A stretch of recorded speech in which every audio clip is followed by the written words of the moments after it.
IBPS Clerk 2022 notification is out with more than 6,000 vacancies.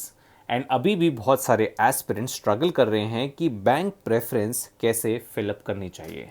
Students, my name is Anshul Malik and I am currently working as government officer in central secretariat services. और आज की video में मैं आपको बताऊंगा कि आपको बैंक का चुनाव किस तरीके से करना है अपने एप्लीकेशन फॉर्म फिलअप करते टाइम, और रीजन वाइज मैं बैंक प्रेफरेंस लिस्ट भी देने वाला हूं. तो इस वीडियो को कंप्लीट देखिएगा. साथ ही साथ सिलेक्शन प्रोसेस क्या है, एग्ज़ाम सिलेबस क्या है, प्रीवियस ईयर एग्ज़ाम एनालिसिस क्या रहा और क्या प्रिपरेशन स्ट्रैटेजी आप लोगों की रहनी चाहिए, उस चीज़ पे भी हम डिस्कशन करेंगे. ऑल्सो हम एक फ्री ई सेमिनार को कंडक्ट कर रहे हैं. स्टूडेंट्स, मैं ऑलरेडी SBI PO और SSC जैसे एग्ज़ाम्स को क्लियर कर चुका हूं. अगर आप IBPS क्लर्क और अदर बैंकिंग एग्ज़ाम्स को क्लियर करना चाहते हैं तो ये ई सेमिनार 10 जुलाई को होगा रात 8 बजे.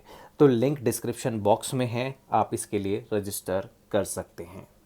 स्टार्ट करने से पहले मैं आपको ultimate B banker online course के बारे में बताना चाहूँगा. स्टूडेंट्स, मैं जानता हूँ कि बहुत सारे aspirant, in fact 90% of aspirants bank PO और क्लर्क की तैयारी कर रहे हैं. चाहे वो आपका IBPS PO हो, SBI हो, ECGC हो या फिर कोई भी अदर इंश्योरेंस एग्ज़ाम हो. तो ultimate B banker online course guarantee देता है कि 100% सिलेक्शन आपका करा के रहेगा 2 सालों के अंदर, नहीं तो आपको पूरे पैसे वापस दे दिए जाएंगे.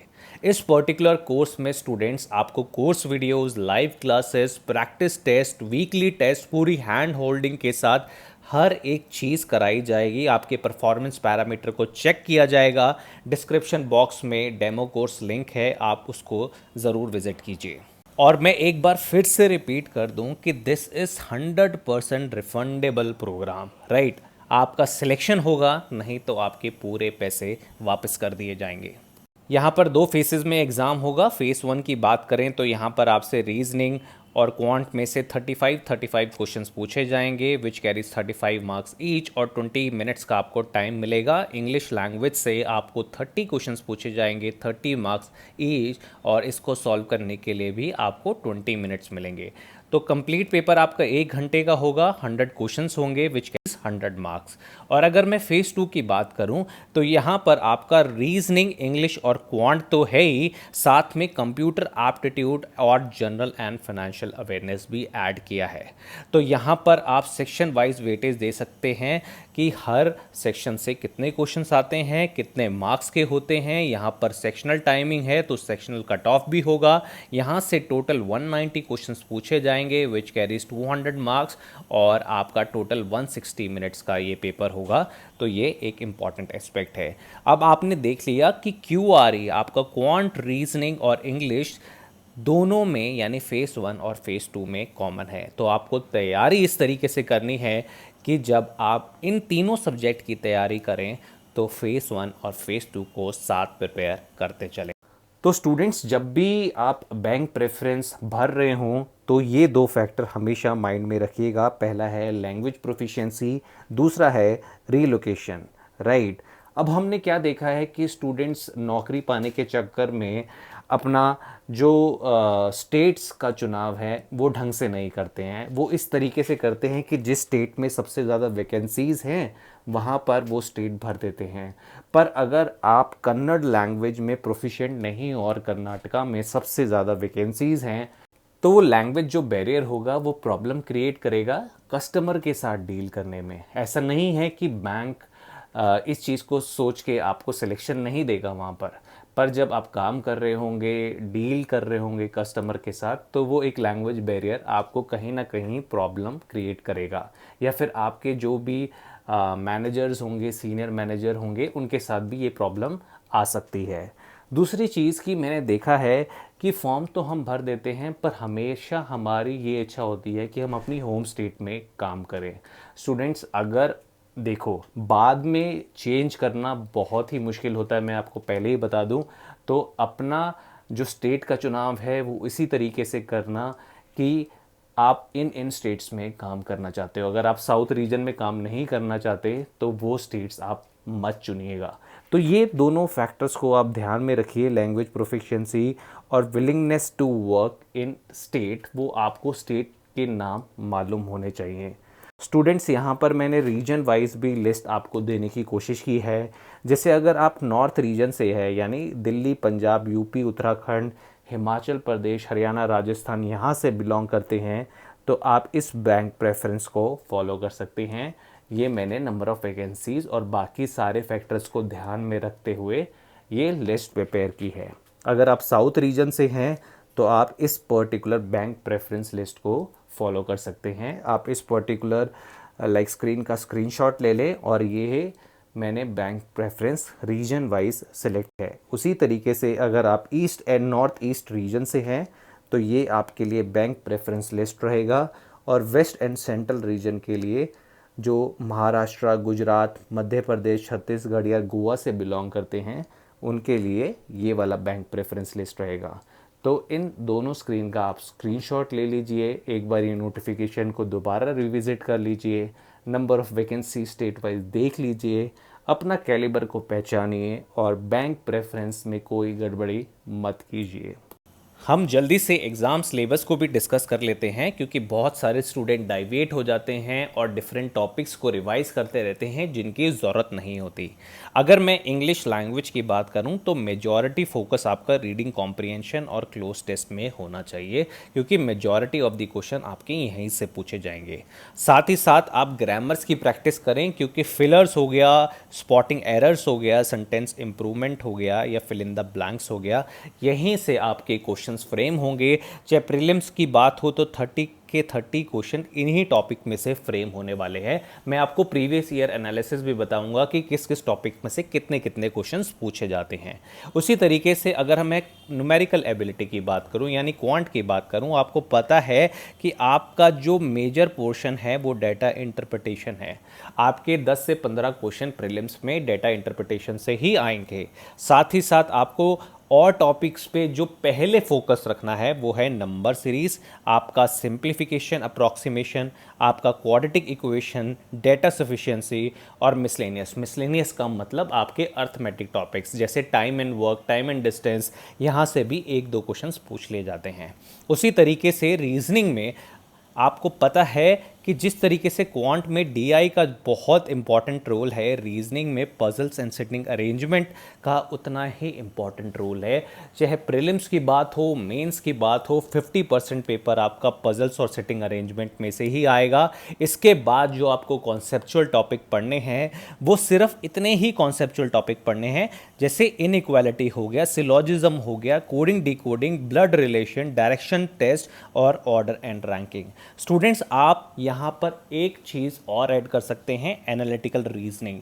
आपको पता है एनालिटिकल या फिर लॉजिकल रीजनिंग जैसे स्टेटमेंट अजम्पशन, स्टेटमेंट कंक्लूजन, इनका इंपॉर्टेंस बढ़ता जा रहा है। अगर आप किसी भी कॉम्पिटिटिव एग्जाम्स की बात करो, मेजरली बैंकिंग की बात करो, तो ये चीज़ें आपको टिप्स पे होनी चाहिए, क्योंकि यहाँ से भी क्वेश्चंस पूछे जाते हैं। कंप्यूटर का सिलेबस बहुत लिमिटेड है, आपको सिर्फ यही टॉपिक्स करने हैं जैसे history and generation of computers, introduction to computer organisation. इसके अंदर सब टॉपिक्स ज़रूर मिलेंगे। आप एक बार प्रीवियस ईयर पेपर देख लेना। iExamB की वेबसाइट पर फ्री मॉक टेस्ट भी अवेलेबल हैं, उनको भी अटेम्प्ट कर लेना, क्योंकि इनके सब टॉपिक्स आपको प्रिपेयर करने पड़ेंगे, क्योंकि MCQs की फॉर्म में यही सब टॉपिक्स आपसे पूछे जाएंगे। उसकी तरीके से मैं बात करूं, कंप्यूटर हार्डवेयर और इनपुट आउटपुट डिवाइस से कुछ MCQs आ सकते हैं। बेसिक ऑफ DBMS के ऊपर कुछ क्वेश्चंस पूछे जा सकते हैं। ऑपरेटिंग सिस्टम या इंटरनेट से क्वेश्चंस पूछे जा सकते हैं। Computer network and security, MS office की शॉर्टकट कीज पूछे जा सकते हैं। Computer memory, computer software, number system and conversion से क्वेश्चंस पूछे जा सकते हैं। उसी तरीके से जनरल अवेयरनेस का बहुत इंपॉर्टेंट रोल रहने वाला है। आपको पता है कि बैंकिंग एग्ज़ाम में बैंकिंग एंड इंश्योरेंस अवेयरनेस पूछे जाते हैं, और आजकल बेसिकली आपकी स्कीम रिलेटेड क्वेश्चंस जैसे गवर्नमेंट स्कीम एंड पॉलिसी से बहुत क्वेश्चंस आ रहे हैं।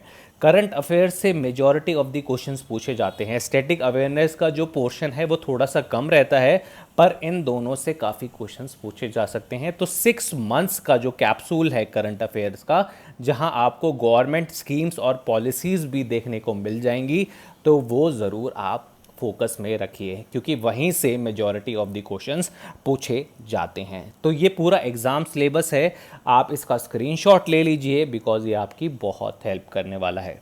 अगर मैं रीजनिंग के एग्ज़ाम एनालिसिस की बात करूं, जो 2021 में एग्ज़ाम हुआ था, वो आपके सामने है। मैं साथ साथ आपको प्रिपरेशन स्ट्रैटेजी भी दूंगा, ताकि एग्ज़ाम एनालिसिस और स्ट्रैटेजी आपके सामने होंगी, तभी आप रीजनिंग को अच्छी तरीके से तैयार कर सकते हैं। देखो, पजल एंड सिटिंग अरेंजमेंट से आपके 15 क्वेश्चंस पूछे गए थे पिछली बार।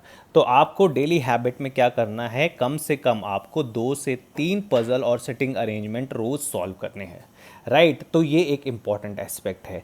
आप देख लो, यहाँ पर सिलॉजिज्म और इनइक्वालिटी का जो वेटेज है वो ज़्यादा है in comparison to the other topics. तो कंसेप्चुअल टॉपिक में आपको जो वेटेज देना है वो सिलॉजिज्म और इनइक्वालिटीज़ पे देना है। यहाँ पर आप ईदर और कंडीशन, पॉसिबिलिटीज़ की कंडीशन, सारी कंडीशंस को आप पक्का करके चले, क्योंकि वहीं से क्वेश्चंस पूछे जाते हैं। और रिवर्स सिलॉजिज्म पे भी आपको इक्वली फोकस देना है, क्योंकि चेंजिंग पैटर्न के हिसाब से इसका इंपॉर्टेंस भी बढ़ चुका है।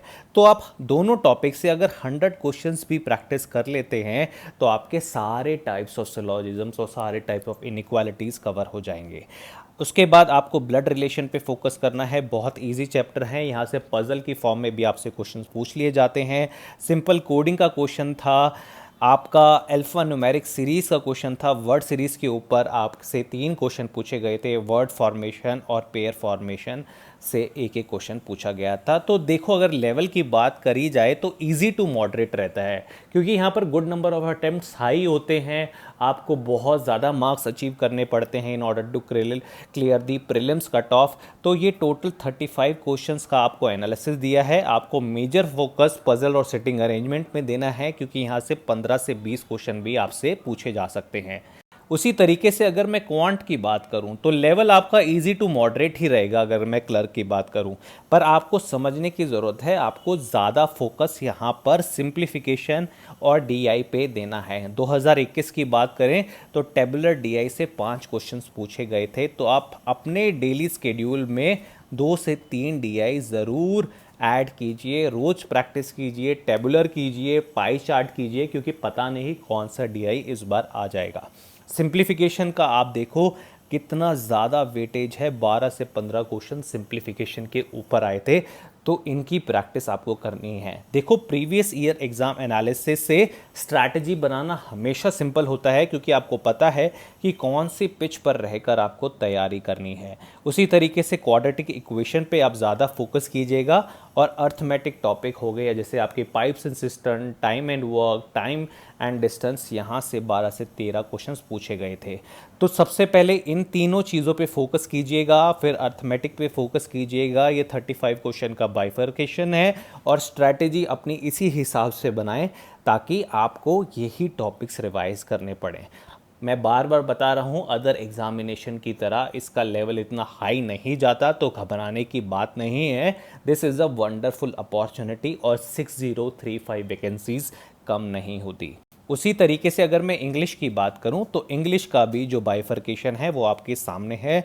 रीडिंग कॉम्प्रिहेंशन और क्लोज टेस्ट से आप देख सकते हैं बहुत ज़्यादा क्वेश्चंस पूछे जाते हैं। तो आप क्या करें, कोई भी न्यूज़पेपर का एक आर्टिकल आप अपनी डेली हैबिट में डालें, क्योंकि वो आपकी हेल्प करेगा इन दोनों टॉपिक में, राइट। इनका वेटेज सबसे ज़्यादा है, तो ये हैबिट आपके होनी चाहिए कि आप एक आर्टिकल रोज़ पढ़ रहे हों। कोई भी नॉन पॉलिटिकल आर्टिकल चलेगा, पर एक आर्टिकल आप ज़रूर पढ़ें। ऐसा कुछ नहीं है कि आपको सिर्फ हिंदू न्यूज़पेपर से ही आर्टिकल पढ़ना है, ऐसा बिल्कुल भी नहीं है। आप कोई भी न्यूज़पेपर से आर्टिकल पढ़ सकते हैं, क्योंकि इसका जो लेवल है वो इजी टू मॉडरेट ही रहता है।